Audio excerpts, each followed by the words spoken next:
Ladies and gentlemen, welcome to Keep On Reefing Thursday. Tonight, we're talking about the most electrifying show in all of pretty much one day. I mean, I love KOR. Like, we do so much for work for KOR, and I absolutely love it, and I love bringing all that to you guys.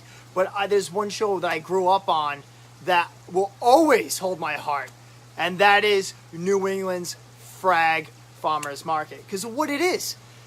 So everything we built on KOR is about trying to get everybody and trying about manufacturers and everything else. But what they do in Frag Farmers Market is just, it's awesome because how much of that goes back to the kids at the O. Smith High School. What Jon Swanson has built up over the years is phenomenal. And it's literally what it sounds like. It's a Frag Farmers Market where hobbyists, dealers, stores, everyone is welcome. It's open season, which is so cool an idea, and watching how they built it from nothing to what it is today. So tonight we're going to bring on Jon Swanson from E.O. Smith High School. He's going to explain about what's going on about Frag Farmers Market. But first, we're bringing in MetroKat. We're bringing in Miss Kat from Brightwell Aquatics. Let's see if I can get Thursday night.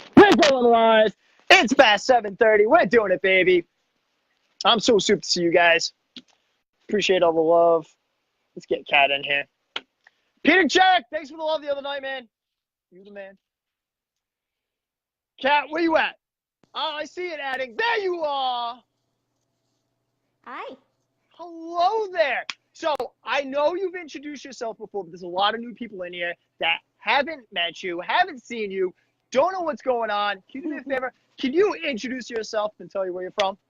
My name is MetroKat. I forgot my shirt. It actually says MetroKat on it. I might wear that to the show, though. But so I go on all the forums and also online, and it was my moniker, and it sort of just took off. So people call me Kat, but my legal name is totally different, which is like this big secret. I could tell you, but I'd have to kill your cast. So. Oh my God, it's terrible. I know, but I definitely have like a little bit of a fan following, if you will, just because I've been posting pictures of heels in my reef tanks since probably 2011. I'm deeply involved in the hobby. I'm a hobbyist at heart, so it's been quite incredible to be a part of the whole community. It's awesome. And on top of it, it's not like you have decent fish tanks. You have epic fish tanks. I mean, you guys got to see this. Like, you just see a little bit of it in the background between her freshwater and her saltwater. It's fire, baby. It's fire. Look at that. How can you not want a freshwater tank after seeing that? And the saltwater tank looks epic. It's got that simplicity look. You're like, oh, that's awesome. So tonight we're talking about what you got going on with Brightwell Aquatics, for everything we got for KOR, and the FFM is what that's coming up this Saturday. So this Saturday, I'm actually a speaker. I'm very excited. It's my second time speaking at FFM, and the topic this time is moving or upgrading tanks. So basically, I mean, you've got an established tank and you've got to move apartments, or you have to move out of state, or even if you're upgrading, so going from like a 30-gallon to a 250, it's an established tank. It hates to be moved. All your critters hate moving, just like humans. They don't like change. So my talk is all about the oops moments I've had. There's actually a little segment in it called the Manhattan Massacre. It still makes me sad, but it was actually a friend's reef, not mine. But that doesn't mean there hasn't been like sad episodes with my moves. So that's the topic that I'm going to be talking about at Keep On Reefing. Though I'm with Brightwell Aquatics. We've got like so many new things happening for 2019. I'm really quite excited about it. Really? What's happened? What's new? Okay, so I like to do my little show and tells, right? So, all the supplements that you get in the market, they come in these big bottles, right? So like here's Microbacter 7. This is one of my favorite things to do. In fact, like this is pretty much what I do with it. I just go in there and I just put it in there. It's one of my favorite products. So it's not always positive. If I'm throwing this in my tank every single day, I don't like to keep the big bottle hanging around. So what I do for myself is I make these little bottles. These are like cobalt blue bottles. This green one is my supplements for my planted tank. The blue is for my reef tank, and then I got like a brown bottle for like, miscellaneous stuff. So I ordered these glass bottles off of eBay, and I pour all my stuff in it. So I can just do like, a drop or two, whatever your reef or your planted needs, just a couple drops. So that's actually like my secret. But look at this. Pump tops. Ooh, pump tops. I know. So this is also one of the products in a brand new planted shrimp line, freshwater shrimp line from Brightwell Aquatics. It's so brand new, it's like not even on the shelves at stores just yet. This is the smallest size, and this, this is a special size for me, but the pump top dispenses exactly 2 milliliters of supplement. So imagine I don't have to make all these labels, and I don't have to pour it in another, in another bottle. I just go and I'm done. I just absolutely love this. So I can probably get my pump tops to fit on any size bottle. But a little one can be right next to the tank, and it's not going to I'm not going to be overwhelming the side of my pretty tank with all these supplements. So the new pump tops, the new shrimp line, all of that is new. What's always been pretty fantastic for Brightwell is the export bricks. This is like the largest surface area for your biofiltration that you can actually ever get. What they did was they took it out in a freshwater. So this is brand new for freshwater, and the reason the other ones can't be used is because of pH levels. So this is specially designed for freshwater. So I have like a special sample right here. So all of that is like so brand new. It's pretty exciting actually for me, because I just got into the planted, as I was showing you, like right over here, my planted. So I just got into it, and I've got a couple of itty bitty shrimp in there. So what type of shrimps you doing? I just have cherry shrimp, and I ordered these orange bee shrimp from Live Aquaria. I don't know what they sent me, but they're not orange bee shrimp. They sent me probably like a wild type shrimp of some sort. It's like this really mottled, like silly color. It doesn't even really have a color. So, so it's just simple stuff. I actually went to my first shrimp meeting over the weekend, so talk about being nerdy. But they were shrimp breeders, and hopefully a couple of them are watching, but they were breeding Sulawesi shrimp. And these things are hard to come by. Apparently nobody, imports Sulawesi all that much. How do you like the diversity between the freshwater and the saltwater? So being such a hardcore saltwater, and then kind of now tinkering with the freshwater planted.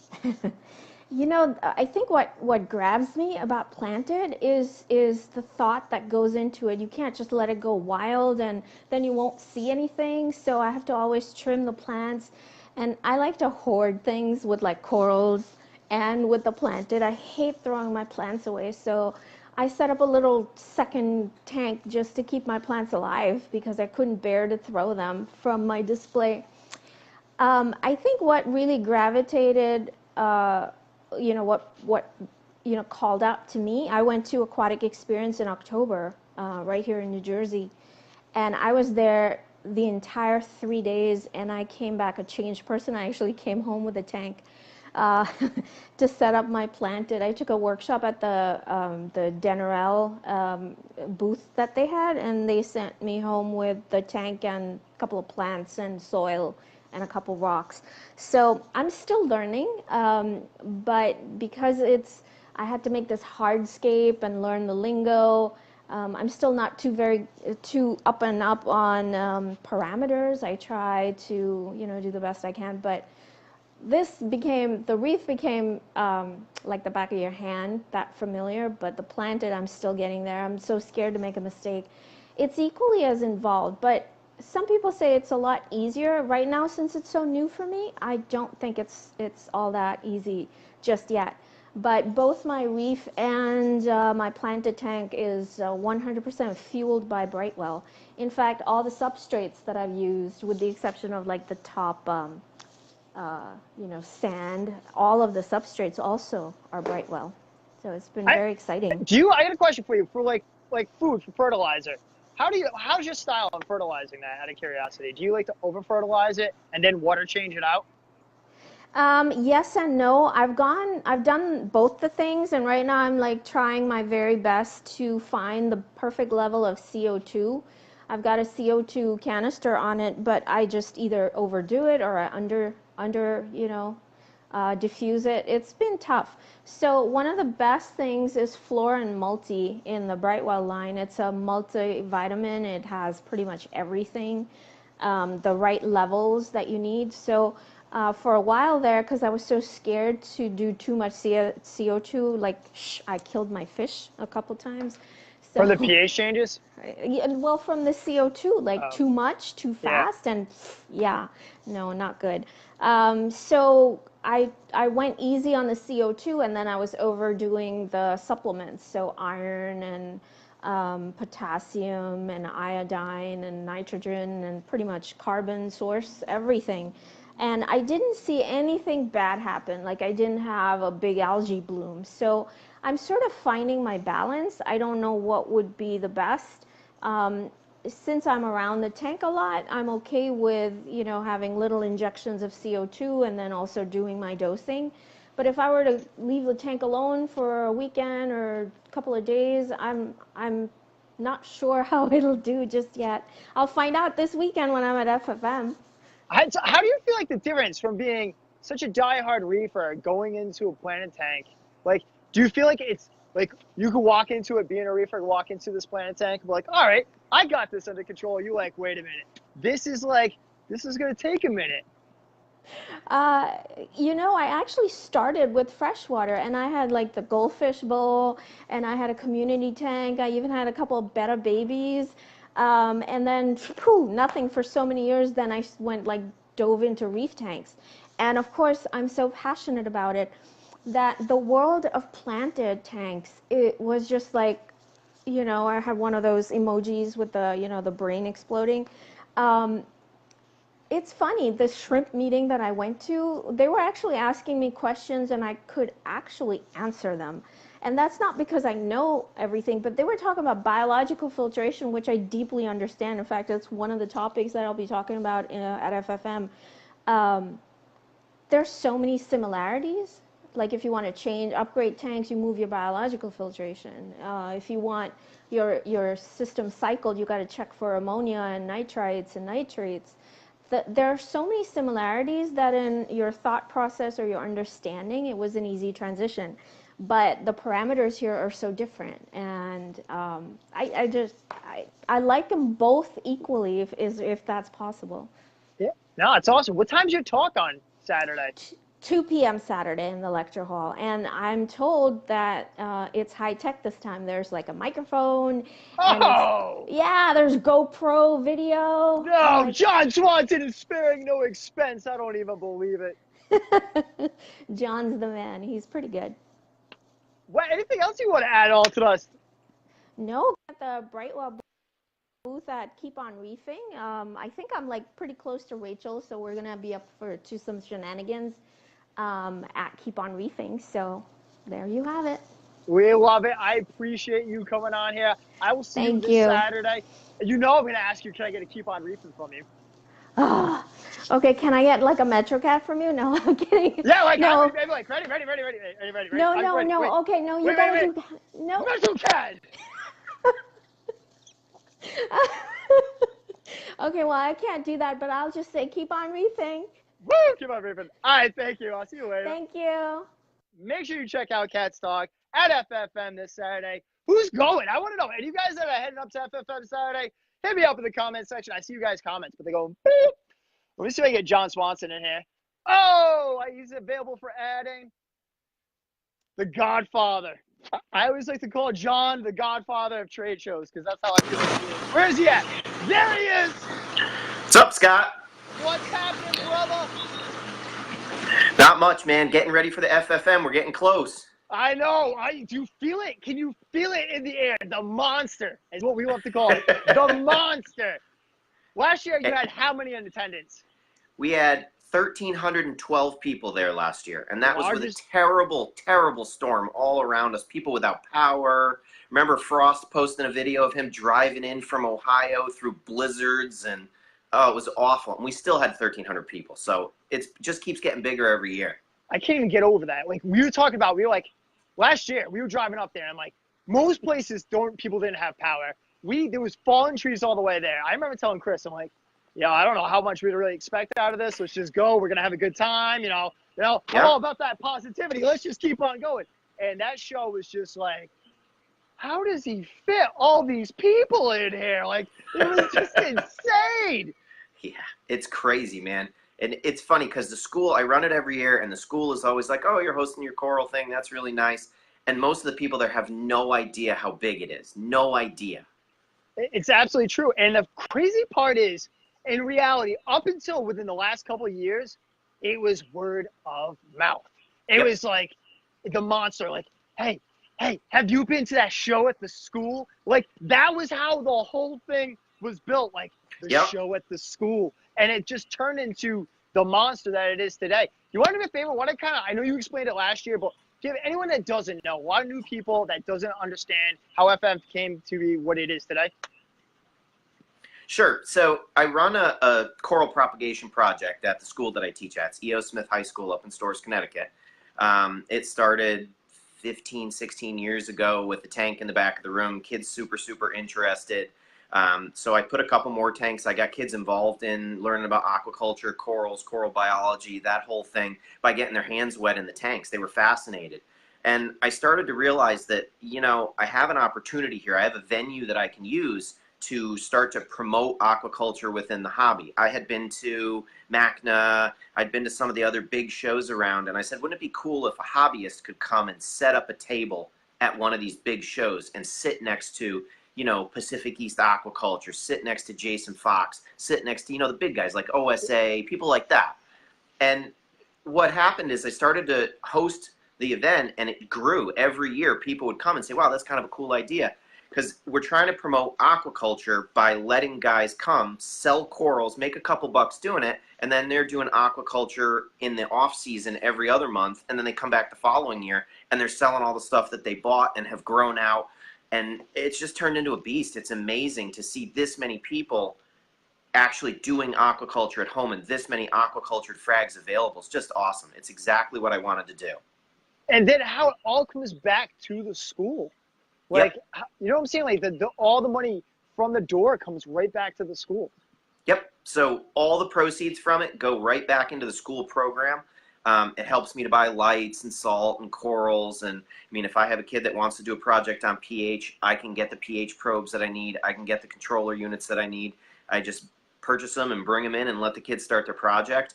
And the FFM's gotten so successful that I've started to help out other schools who are actually starting similar programs. I remember back when I first started, we were literally like, cutting leather corals and bringing them to the store a week later because we had no salt left.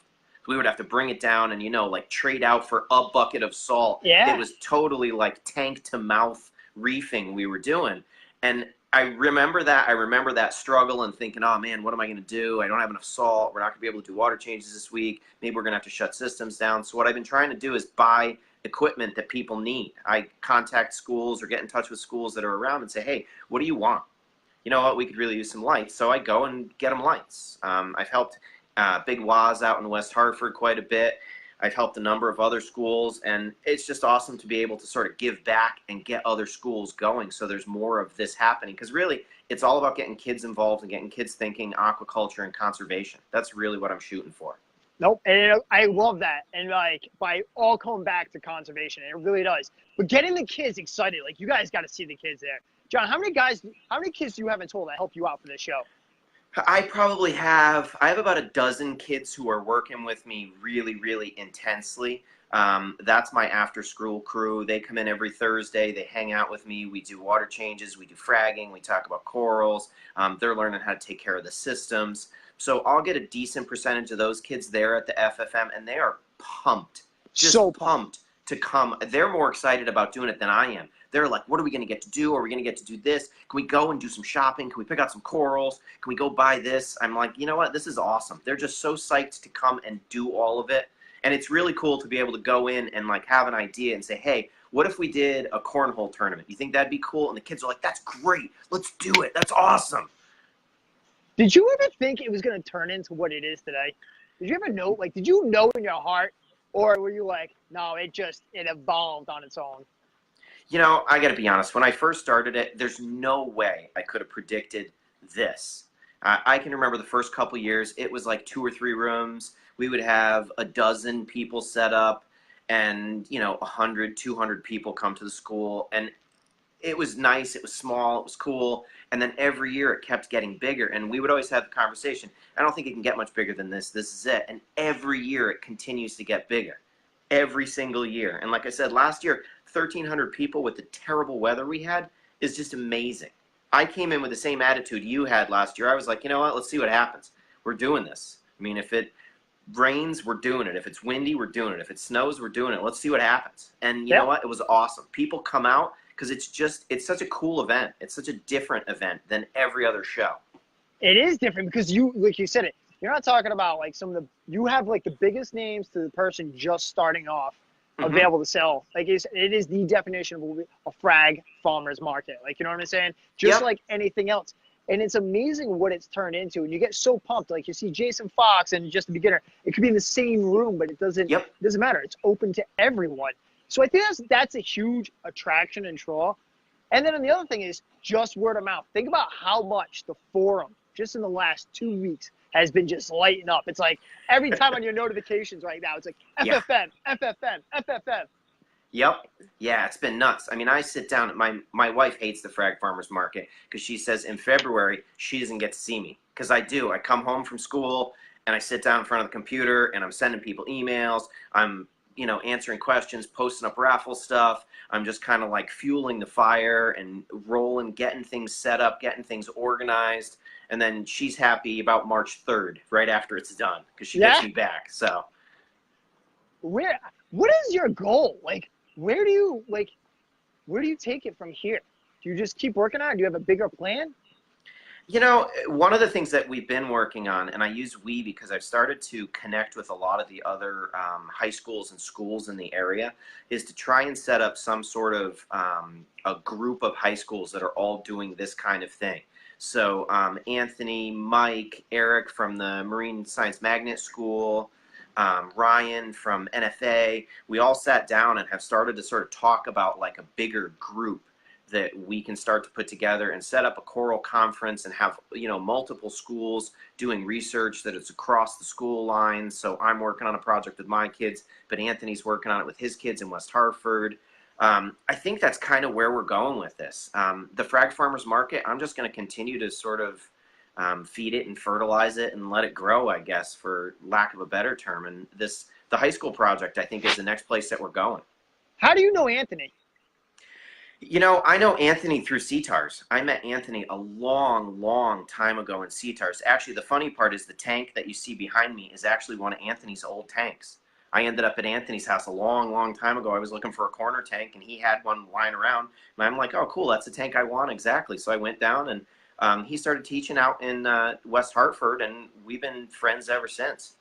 Yeah, and that's kind of why I wanted to bring that up, because I feel like that's so important, where you have these clubs, these groups, people get together, they meet, and then it spreads from there between what you're doing and what he's doing. And then the next person that's going to be part of your group that's going to do this and do that. And you get these kids, they're literally pumped. They're excited. And they're smart. Like, listen, I am not good at, you know, electronics, like tech. I am not good at tech. But these kids, these guys are great. You know, like, I hear people talk about, like, you know, like the new age. Listen, these new age is smart. They just knew how to do it. Tech-wise, they're really building something special, and they understand conservation. It's actually really cool, because this year I have a kid who worked on my website for me, who's done a lot of work, and I've learned a lot more website than I ever wanted to at this point. I'm starting to code, which I never knew how to do before. So I utilize that piece, but I also have a kid who's been working with me who's amazing at graphic design. He's been just like, he'll sit in class and I'll look over and he's drawn, you know, little cartoon corals and stuff like that. And he's like, hey, what do you think of this? So we put together shirts this year for the club. And it's a shirt that, it's a shirt that one of my kids, he put together the design. He was playing around with it. And I'm like, hey, can I use that on a shirt? Can we, you know, put some of your zoanthids together and make a little E.O. Smith? And the kids were all pumped about it. So they all have their E.O. Smith Coral Club shirts. We made stickers out of it. And he actually helped me out to do the design for the FFM shirts this year too. So. No, I love it. I think it's absolutely awesome. I love what it's turned into. I remember the first time I got into FFM. I mean, for me, I was so grateful to just be there, you know, like, because it was such a monster and you're so grateful and you're just there and you're like, wow, I'm here. And then last year for us was just amazing. And it's just so cool to be able to give back. Like this year, we're donating the 45-gallon frag tank, all one system, a lot of free t-shirts. And we don't do that for every show, but it's just like, you got, for what FFM stands for what it's doing for the community, for the conservation, and really getting these kids involved, I feel like is the most important thing that you can possibly think of. Because we're all doing this, but for what? Why are we doing this? You know what I'm saying? And the object is you've got to give back, you know? So I just love it. I love the whole message, and I'm grateful to be even a part of it. Hey, I appreciate you guys coming out, man, and I love the fact that you talk it up. I mean, there's nobody out there that has as much energy as you, Scott, and I appreciate you getting so pumped. I mean, that video of you standing down in that line doing the FFM chant with everybody standing there in line was awesome. That was the highlight of the whole year for me, man. It was just great. I just love doing it because when I did it, I'm like, yo, people are going to just look at me like I'm so crazy. And, oh, well, they already think I'm weird as it is now. And then when everybody started cheering, it was just the coolest feeling. Like, it was just awesome to be a part of it, you know? Yeah, they're pumped to be there too, man. They love it. So let's see. Anything else you want to add, John, tonight? I'm super that you came on here. I mean, for you to come out, this is like a big deal, you know? So I'm grateful for you to do this. But I know you're putting so much work, so much time and effort. Like, literally, you take an entire year to work on this show. And pretty much, yeah. Through. Yeah, I mean, it takes months and months. And it's funny because the ball starts rolling with the FFM in, like, September. I start getting messages that says, hey, can I sell at the FFM this year? And I'm like, all right, fine. I got to start contacting all last year's sellers, see who's coming back, see who's not interested, see who's, you know, out of the business. So I see how many openings I have, and it just starts rolling, and it's, you know, sort of trickled along, and then it starts rolling and rolling and rolling. And I got to tell you, man, I spent all day today just running around trying to get this thing done and that thing done and making copies of the vendor map and, you know, counting tables and taking pictures of rooms. When I saw that vendor map, I was like, oh my gosh, how are you going to fit all those people? Like, it's huge this year. How many vendors you got in total? The total vendor number is right around 100. And that's total with coral vendors and dry good vendors. We actually have more dry good companies this year than we've ever had in the past, which is something I'm always trying to get people to come out to do. And it's funny because I call and I'm like, hey, you know, I'd like you to come set up at the Frag Farmers Market. It's, you know, it's a coral swap. It's held at a school. And I think most companies look at it and say, yeah, that's really cute. That's nice. You know, I don't need to go to a school and see 5 guys with 1 fish tank and everybody staring at it. That doesn't do any good. And I'm like, no, you're not listening. It's huge. Once you come out, you'll understand. It's enormous. I feel like once you get them out there, they realize it. You know what I'm saying? Yeah. Yep. And that's always the trick, is getting them to come out. I mean, it was the same thing. I always tell the story of Jason Fox. I used to bug Jason to come out to the Frag Farmers Market. And this one, it was still small. And I said, Jason, you should come up. It'd be pretty cool, you know, take a ride up. I don't know. You know, I got other stuff. He's doing big shows. And I finally convinced him to come up one year. And at the end of the show, I went to go visit him. And I said, Jason, how'd you do today? He said, oh, I did pretty well. I said, so it worked out okay? He said, yeah, I wish I brought more corals with me. So that's a win right there. That's crazy. It is crazy. How anybody that's out there that doesn't know what the FFM, can you explain that, what time it starts, where it's at, and everything? Yeah, absolutely. So March 2nd, that's this coming Saturday, at E.O. Smith High School. It's up in Storrs, Connecticut. We are literally in the middle of nowhere. There's not a heck of a lot around us. But we're looking at a frag swap with about 100 vendors. There are more coral vendors there than I think any other show. You're going to see more corals there than anywhere. It's absolutely overwhelming. If you haven't made the ride out, take a ride out, check it out. The admission's only $5. Your wife, your partner, whatever, get in for free. If you have kids under 12, they get in for free. The nice thing is, like I said in the beginning, I host it at the school, and I'm not in it to make money. I'm just in it to support the hobby and support some of my buds who are working in other schools trying to get going. So it's absolutely awesome. I can't wait. We are so pumped for it. Like, this is like one of those shows we just, all right, FFF. And for us, and honestly, it starts the season too. Like, it really starts like the show season for this area, you know? So like, it's like, we've done all winter, and it's like winter's breaking, and it's time for FFM, and people come out of the woodwork for it. Yep. Should John, be great, man. Anything else you want to add at all tonight before we get ready for Saturday? Not much, man. Just like I said, everybody needs to take a ride out and check the thing out and come see the FFM. We got a huge raffle. We got great speakers this year. It's going to be awesome. Looks like it might snow a little bit, but I will tell you right now, the show is going on. So jump in the car, drive safe, and make it out there. It's supposed to snow in the morning just a little bit. We'll be fine. It's all good. I don't think it's going to affect anything. I don't think so. If those fallen trees didn't stop people, like, I remember people buying stuff, and they're like, oh, I don't have power. And I'm like, how are you buying this right now? Like, you guys are beasts. Don't worry. I got a generator running everything. Power be back on in an hour. All right. Diehards. You guys are ready. Nice.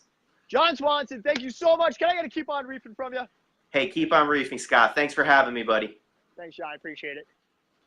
Make sure you guys come check us out this Saturday at FFM. It's an absolute blast. It's the biggest one-day show in the U.S. I'm curious what it's going to hit this year. And as always, we're pushing, getting ready for Keep On Reefing May 4th.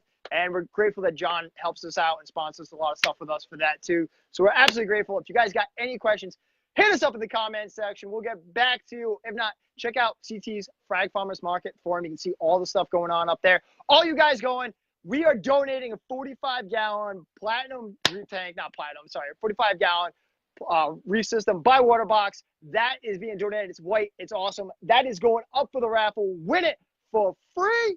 It's a $1,400 tank setup, which you can win for free. We're giving away 100, you guessed that, 100 free shirts for the first 100 people that buy something off of us. We're the last. You go all the way to the end, and we are the big section at the back. 100 free shirts to the first 100 people that buy stuff from us, all different colors. Make sure you come by. I'll see you guys later. Keep on reefing, baby. Woo!